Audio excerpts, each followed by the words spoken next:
May 25th, 2025. Just another Sunday afternoon in rural Arkansas. But inside the North Central Unit Prison in Calico Rock, something was going terribly wrong.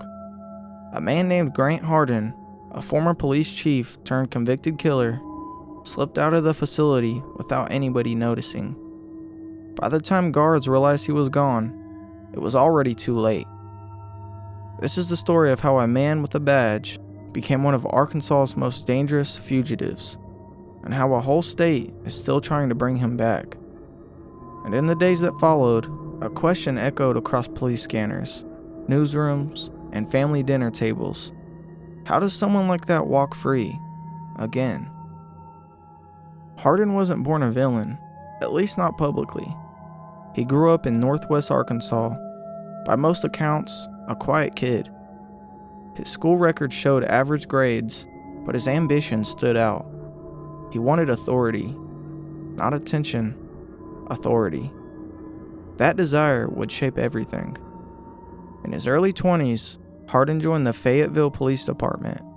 He quickly gained a reputation as serious, by the book, and a little distant. Over time, he moved to other departments: Huntsville, Benton County, each one smaller and quieter than the last.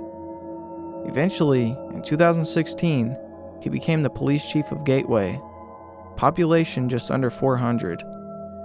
For Hardin, it was the perfect setting.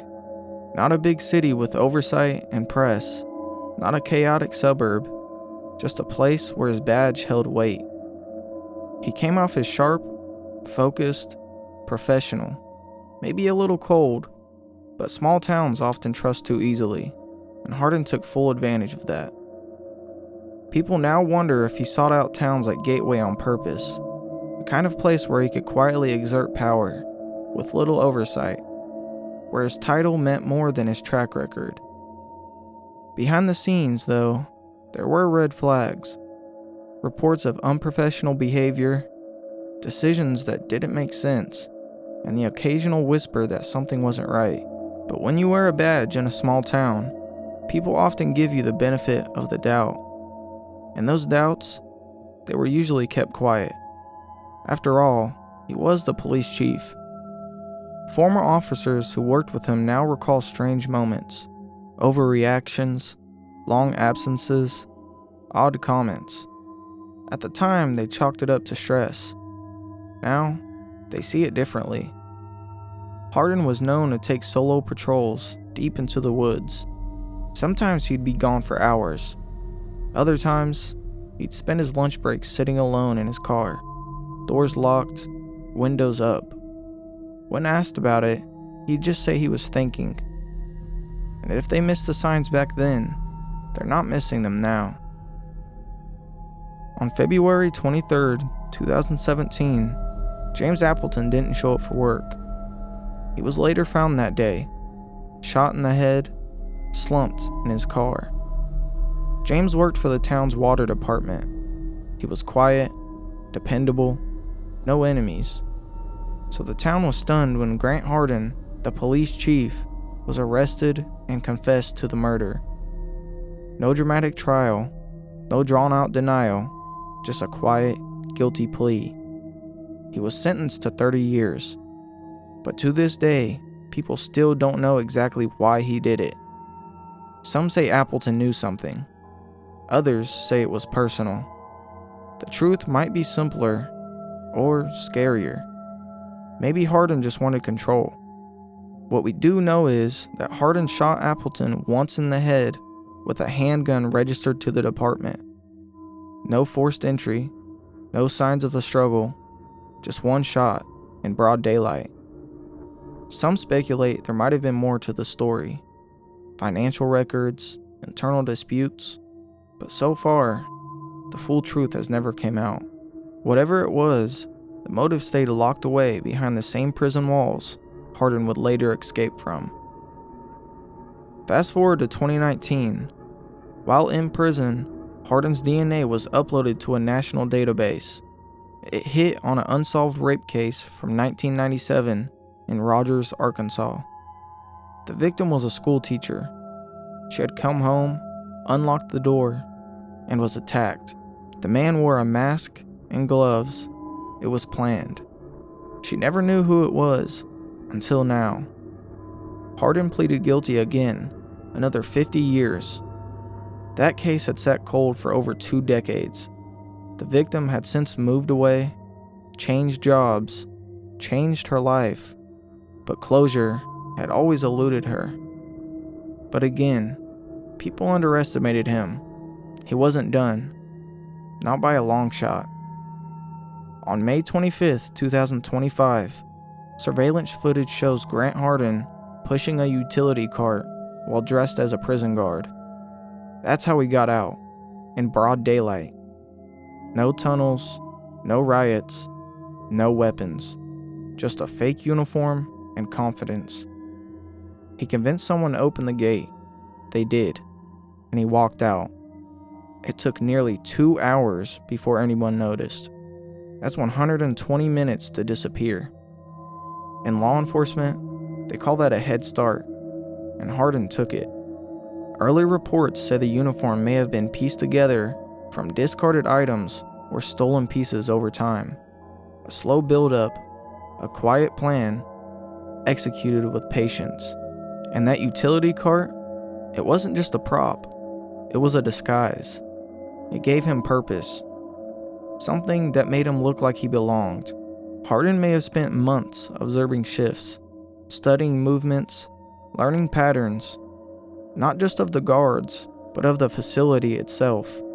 Doors, cameras, schedules. This wasn't luck. This was methodical. By the time law enforcement realized what happened, Hardin was long gone. They shut down roads, they searched vehicles, but with such a late start, every step felt too behind. State troopers, U.S. Marshals, even the FBI joined the search. The Ozarks were canvassed by ground and air, but the terrain gave him cover. Hardin knew the forest. He'd spent time in those woods during his time in the law enforcement. This wasn't unfamiliar ground. It was home turf. Bloodhounds were brought in, drones swept tree lines, helicopters hovered over isolated cabins, but nothing. No sightings, no footprints, no signs of recent activity. It was like he disappeared into the trees. Gateway was rattled. Local schools increased security. Doors that had been left unlocked for years were now bolted shut. People weren't just scared, they were confused. How could someone convicted of murder and rape be walking free? For the Appleton family, it was more than fear. It was grief all over again. It's like losing James twice, Cheryl Tillman said.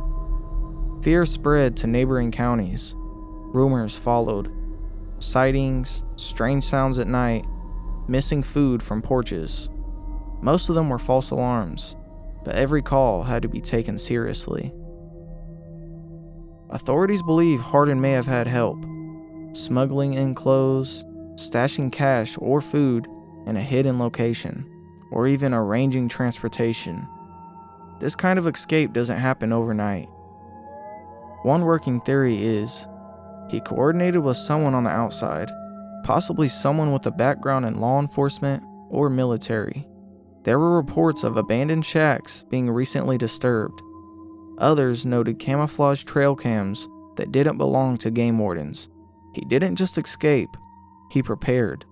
And possibly, so did someone else. False tips poured in. A man who looked like Hardin in Kansas, someone matching his height in Missouri, but none were confirmed. Each false lead burned hours of manpower. Resources stretched thin, yet law enforcement couldn't ignore a single one.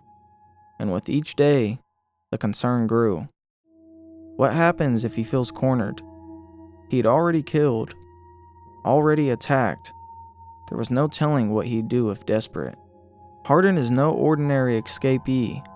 He's trained, he's patient, and most of all, he's used to being the hunter, not the hunted. Former FBI profiler Ann Bailey said, "This isn't someone reacting, this is someone executing." there's a difference. She compared Hardin to past escapees who survived off-grid for months, even years. If he's willing to live in discomfort, stay out of sight, and stay quiet, it'll be hard. As of now, Grant Hardin is still out there. He's considered armed, dangerous, and unpredictable. Authorities believe he's somewhere in the tri-state area of Arkansas, Missouri, and Oklahoma. The FBI is offering $20,000 for more information leading to his capture. He's 56 years old, 6 feet tall, gray hair, a limp. But beyond disappearances, he knows how to vanish.